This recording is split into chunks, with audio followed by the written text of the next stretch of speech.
Good afternoon, guys. How's everyone doing? Amazing. I just want to see who's in the room today. Is anybody here a landlord? Okay, got 1, 2, 3. Good. Anyone here a developer? Okay, got a developer there. Anyone who does rent to rent? Rent someone else's? Oh, got a rent to rent there. Brilliant. Well, it's nice to see that we're all in real estate in some way, shape or form. You want to make some sort of high return. This is why we save that money, get that deposit, put it into a commodity like property to then get that passive income, because nobody wants to be trading all of their time for money at the end of the day. So, these are the 3 values that we're going to be concentrating on today. It's getting harder and harder in the UK right now. I've been a landlord for 20 years. So just to introduce ourselves, my name's Sean Land, and I started investing in property in 2009. My background is I started working in my dad's corner shop at the age of 8, learning about VATs and markups. Age of 14, I started working in cash and carries, multiple streams of income, like loading cars up. At 16, I started in McDonald's. And on the side, I did my accounting and finance degree, get a degree, they say, get a good job. At 21, I started in banking. But all of that knowledge that I learned in my life made me a master of financial literacy, how to make money, how to earn money, and most importantly, how to respect money. So on that journey, I went and worked for Barclays as a normal cashier, but on the weekends, I still go and work in McDonald's. And I thought, one I could use for spending, which was the McDonald's, and the other I could use for my savings money. So I took my Barclays money, put it into the savings account. At the age of 21, I bought my very, very first house. And then it was just about rinse and repeat. Nothing else in the environment was changing apart from get the deposit together, get a refinance done, copy and paste, just do the same thing. At the age of 27, on paper, I became a millionaire. So I was like, yay, got there. Only means 3-4 grand a month. It's just paper money, it's just equity being built up. I then swapped my shirt and tie for becoming a builder. So I went into developing, started buying rundown houses, brokering all these deals myself, and started adding that value. Working in the bank previously, I knew how to refinance these assets and take that money out and buy more houses. All of that's worked so far until now. But before I tell you on my next thing that I'm doing that you probably can guess, I want to introduce one of my business partners here today, and one of them is actually in Dubai. But here's Vince. Thank you very much, Sean. Guys, very happy to see you all. We can all be confident or not confident where we sound, how we look, how we carry ourselves. This guy's got over 60 Airbnbs in and around the London area. He knows everything about systems, processes, algorithms, how to get your listing to the top. Sometimes I just give him the keys. I know it's just going to be handled correctly, which is why I want to work with sort of like-minded people. Now, the main reason we were here is we're at a landlord show, right? So it's only right that we talk about what's the current environment. Anyone who's a landlord right now or investing in the property market, it's nothing but bad press in the news right now. Every single budget is we're the bloody villains right now, ain't we? Tax increases, capital gains tax. Anyone who's a little bit older who's ever bought property is probably thinking the exit strategy is supposed to make some money, take that money and go and retire.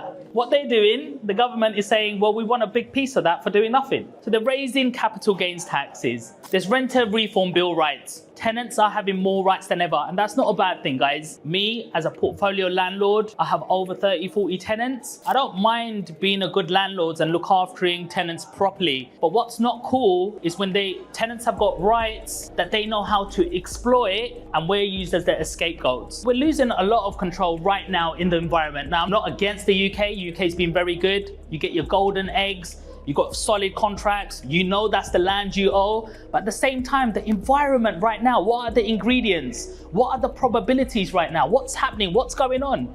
You've got EPC ratings they want to increase. Who bears the burden? The landlord. Yeah, get your insulation done. XYZ, get these rules, regulations done. Who's paying for it? Now, we used to be in an environment where we used to have low taxes, low interest rate, shall I say.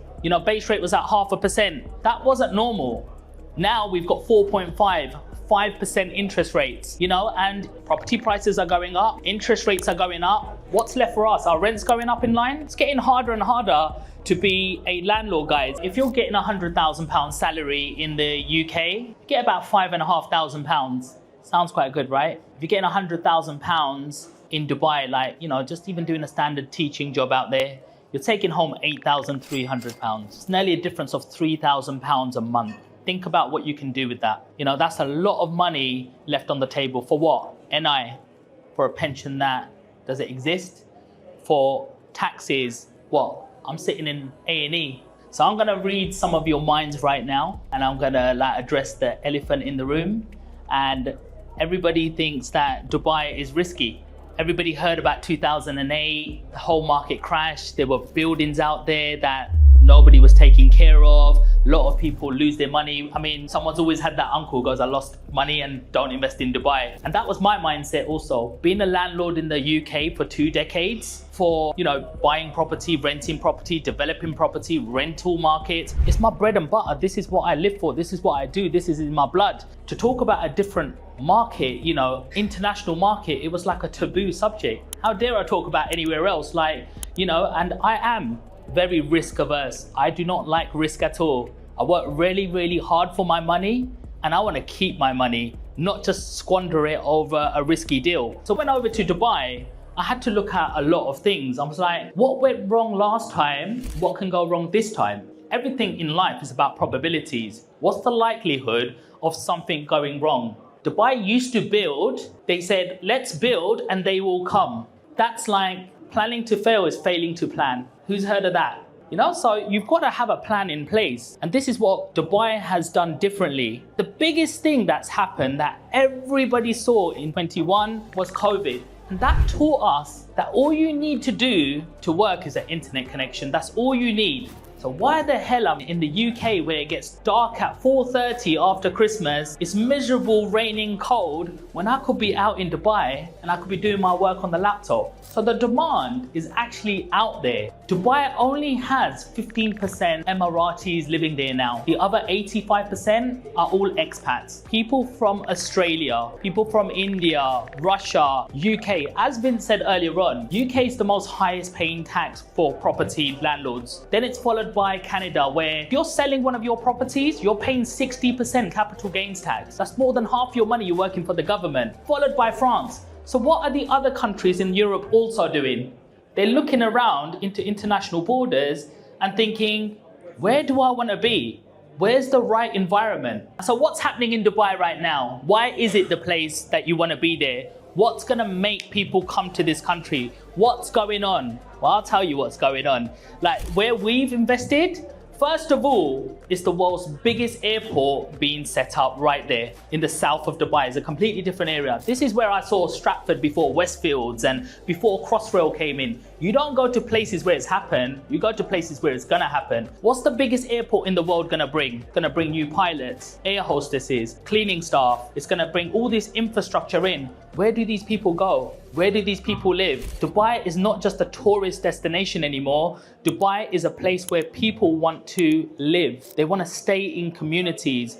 It's a place where people can do things, enjoy life a little bit. Who's heard of Wynn Casino? Yeah, so in Las Vegas, they have Wynn Casino. It's one of the biggest brands and branches out there. The biggest Wynn Casino is currently being built in Ras Al Khaimah, which is right next to Dubai. Think of how many celebrities, influencers, people who want to be there. And I've actually invested in a place called Senior Islands where they're mimicking Maldives right now. And Dubai always does it better, baby. You know what I'm saying? So it's like, you got all of that. All the entrepreneurs are there. If the millionaires are there, most likely you're sitting and standing next to people who are earning thousands, millions, billions, and people with, more importantly, they have a growth mindset. Not like Vince said that we're treated like villains. We're the worst. You're taking away housing away from other people. Elon Musk, one of the richest people in the world right now, is building underground tunnels. You've got Uber drones going out, which are going to be launched in 2026. And with all this coming, you might think I'm too late right now, but you're not. Not everybody knows this information. It's still a baby. It's still a baby. Not everybody knows this information that we're sharing with you right now. We're gone firsthand. We're doing retreats. We're working with people out there. We're working with celebrities off camera who don't want to be seen and showing them exactly, you know, what to do, how to do, where to do. We've got the #1 private developer, Damac, reach out to us to say we want to support you on this event because we like what you're doing. You're honest, you've got a good brand, and we want to work with people like yourself and help other people get into some of these properties. So I think it's about time you see a little deal, a little case study about what this is all about. And you got to realize that if you're making off-plan sort of payments, Once you're coming up to flipping the contract, you've got now a tangible asset. This asset has now been built. You can see it, touch it, feel it. So the banks also can do that. So all of a sudden is a whole different market. People who didn't have the cash at the start, you can go and get somebody else who goes, yeah, I got 25% deposit. The bank's gonna give me that money. So it opens up a totally different market. So people can buy that property, which I know people who buy 2 of these, but they go on the fact that they're never going to buy that asset, they're just going to flip the contracts at the end. I think one quick exit strategy we want to talk about is the exit strategy. Airbnb specialist here, already scaling in Dubai. That means anyone who's staying on short-term lets. So I don't know if any of you ever stayed in a serviced accommodation, but with these new apartments, you're already doing it out there, right, Vince? Yeah. So Ras Al Khaimah is roughly, we've got units there from about 250 for like small 1 beds, but you're looking around about 450,000. It does jump up quite a bit, but they do have predictions that your tickets will double in value over the next 2 years. And if that sounds absurd, just remember 15 years ago on the Palm, you had units going for £500,000. A derelict one goes for £20 million right now. And where people do BRRRs like here in the UK, people flip properties 60 to 80 million on that Palm. So if this is just 40, 50 minutes down the road and it's on an island that's actually a natural island, not a man-made island, you've got the world's biggest casino right next to it, mimicking Maldives, then you can see, and the developer behind that is Shoba, you know, and they are all about quality and glass, floor to ceiling and, you know, different levels. When you're looking at things like that, it's not hard to see why that wouldn't be £1 million, and then in the future, why it would appreciate even more. Guys, thank you very much, everyone. Please free to scan our QR code. You can go onto the form, give us your name and phone number, drop us a message, and we stay in touch. Come around to see us as well on our stand. Yep. And thank you very much, everyone, guys. Thank you, guys.